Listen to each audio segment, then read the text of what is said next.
Welcome to the FanDuel running back analysis for Week 7. I'm Jason Gilbo, JGilbo11. With me is Justin Elick at Big Italy 42.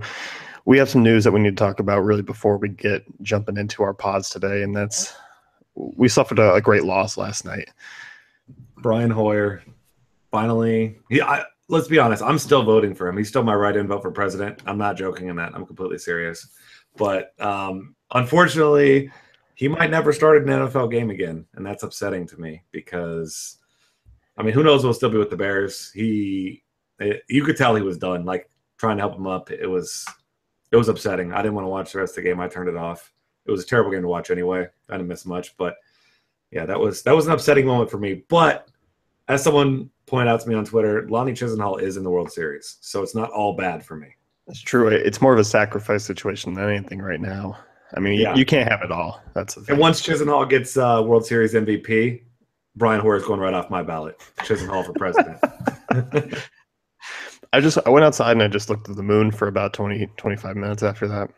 Yeah, it was pretty upsetting. There's supposed to be like a meteor shower, and I'm pretty sure it was just God crying because Brian Hoyer broke his arm. But we're looking at running backs, and obviously cash game backs here. You're looking to pay up. We'll get to the values, which are also in play, but I don't think there's really anyone safer in terms of a pay up option than DeMarco Murray this week. No, I mean, he's, as you know, as a Colts fan, I mean, that's among the worst defenses in the entire league, really, in every single way. I mean, you got the Colts ranked 29th against the pass, dead last against the rush, according to Football Outsiders. So, this is just an easy spot for Murray. He's got a safe workload, as we've talked about multiple times before. Even last week, only ran 21 times for 65 yards, but still found the end zone. 12 points was still his lowest total of the season. But, I mean, aside from that, 89 or more rushing yards alone in 4 straight games before that. And didn't have a catch in that game last week. It seemed like because, Titans got up and then late in the game, it was the Browns. They were trying to make the moves and, they were just running with Murray. And it was kind of one-dimensional by that point. But, I mean, even if you get another performance like that 12 points, certainly that's not good for his salary. But he's never going to be the guy that goes out there and gets you 3.4 FanDuel points and kills your team. Yeah, I mean, that's what you got to like about him. And I mean, the volume's going to be there, as you mentioned. I mean, we see, pretty much every back go up against the Colts and have a solid day. I think last week was just a weird week in terms of kind of how DeMarco Murray went off and didn't do a ton. Le'Veon Bell, obviously going up against the Patriots at home. Big Ben out. I don't think that's going to change a ton for Bell. I think it obviously downgrades this offense, but I think he should be okay. Yeah, I mean, Bell's a safe option regardless. I don't think like you said, it doesn't make a significant difference for him, aside from maybe he gets a little bit more work in the passing game because Landry Jones, we saw when he started before, he's not a particularly good quarterback, at least in his short time. I think he started, 3 games so far? So certainly bumps down Antonio Brown. And, I mean, let's be honest, aside from my bias here where I hate the Pittsburgh Steelers, they're going to be behind in this game. And when they're behind, what the Patriots like to do, and that's take away the number one weapon. So they're going to be worried about stopping Antonio Brown, in my opinion. So Bell's going to get plenty of work in the passing game. I mean, last week is a perfect example of, game flow really not changing much for Le'Veon Bell. Only got 10 carries last week against the Dolphins as they fell behind early, but then ended up 6 catches on 7 targets, 55 yards. And, I mean, there's 3 games so far, 5 catches for 34, 9 for 88, 6 for 55. So he's just got a tremendous floor. Still hasn't scored a touchdown in 3 games. So, this is a spot where Le'Veon Bell is, I think, easily going to be the focal point of the offense because I don't really have a whole lot of faith in Landry Jones getting Antonio Brown the kind of volume that he really should have in this game. Well, I mean, it's a good thing because he went to Michigan State, and guys are drafting, Michigan State guys like Tony Lippett and using them at positions that they're not playing. Maybe Bell can come out and play quarterback. I mean, I think that'd be much more viable. Kirk Cousins looks good, right?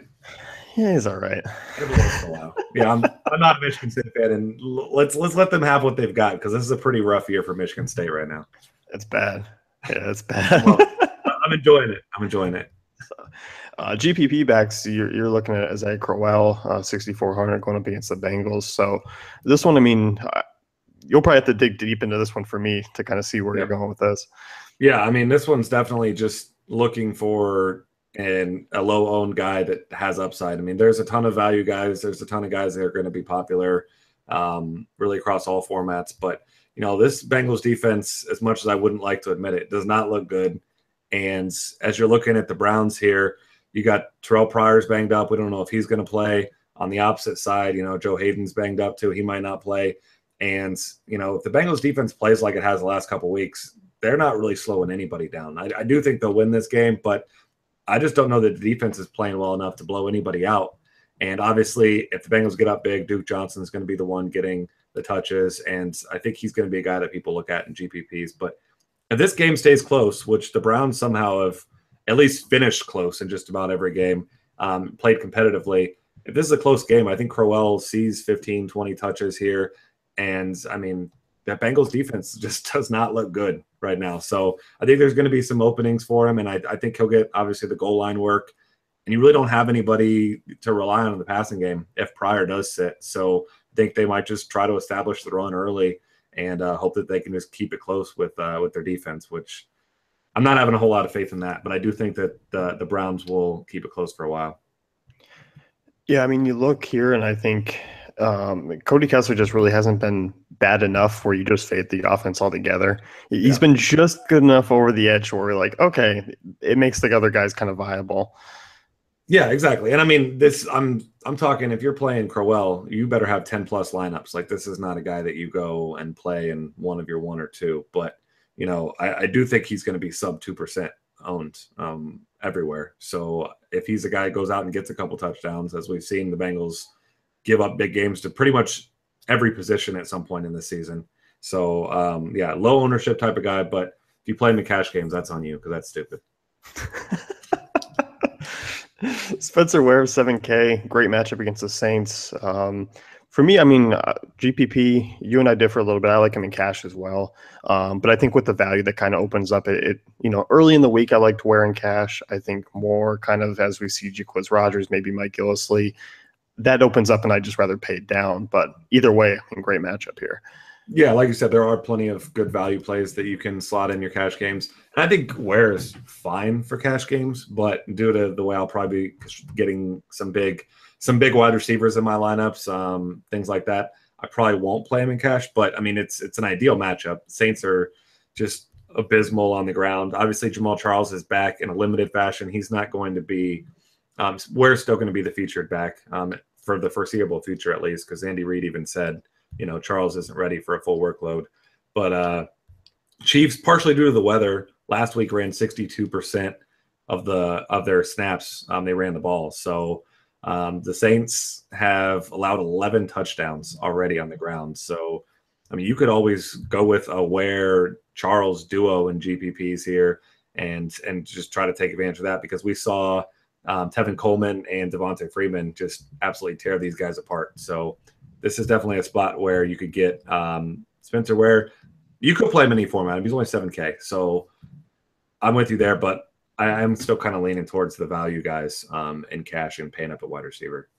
Yeah, I think so too. I mean, I look and it was like Monday, if you're building initial lineups, you're just like, oh, Ware, great RB2 option this week.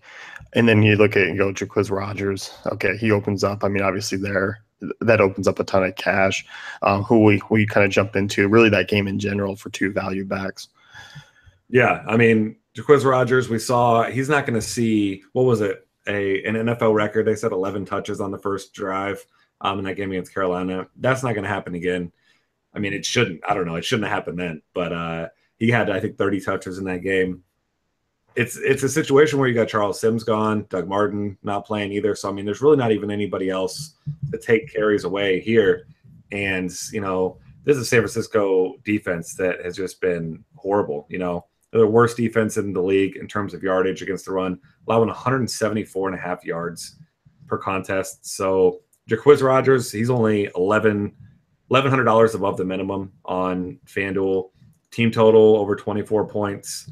I'm kind of surprised that line's only 1 point. I'm not a huge believer in the Buccaneers defense necessarily, but I think the offense is going to score a ton of points. And, Jacquizz Rodgers just kind of by default is going to get plenty of looks. And due to his size, he's kind of one of those guys that he's easy to get lost behind the offensive line.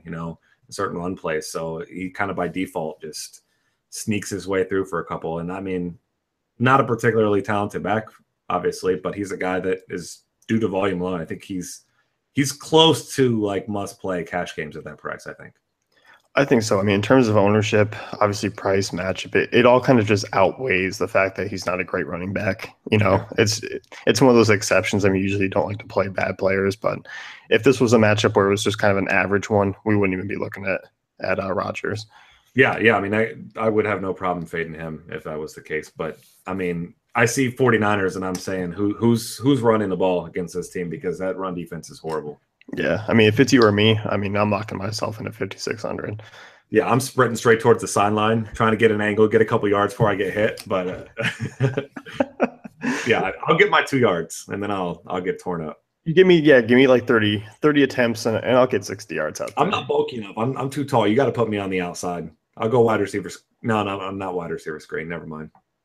I don't play football. I'll pass. Pass. Yeah, I want to live till I'm 80. So yeah, I'm under 200 pounds. I can't do that. That's going to wrap things up with the running back analysis for week 7. Be sure to head on over to dailyfantasycafe.com. Check out our great tools and content.